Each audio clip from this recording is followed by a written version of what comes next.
কেমন আছেন সবাই? আমি চলে আসছি তরমুজের খেতে। এখানে তিল লাগাইছে, তিলের মাঝখান দিয়ে লাগা দিচ্ছে তরমুজ।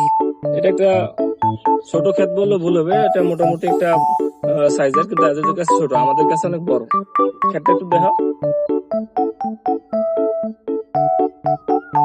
এই যে ক্ষেতের তরমুজ হচ্ছে, আপনারা দেখতে পাচ্ছেন তরমুজ আছে হচ্ছে, সুন্দর পাকা তরমুজ আছে এখানে। আরো অনেক তরমুজ আছে এখানে, সামনে এসে এই যে সামনে এখানে তরমুজ আছে। এটা হচ্ছে পাইকারি গেছে গেছি, ওদিকে আছে, এখানে আরো আছে তরমুজ, আরো আছে তরমুজ। পুরো খেতে তরমুজ চাষ করা হচ্ছে। এগুলো পাকা তরমুজ, এই যে গাছে ধরা তরমুজ, একদম পাকা তরমুজ। আরো আছে এখানে, আরো আছে এখানে।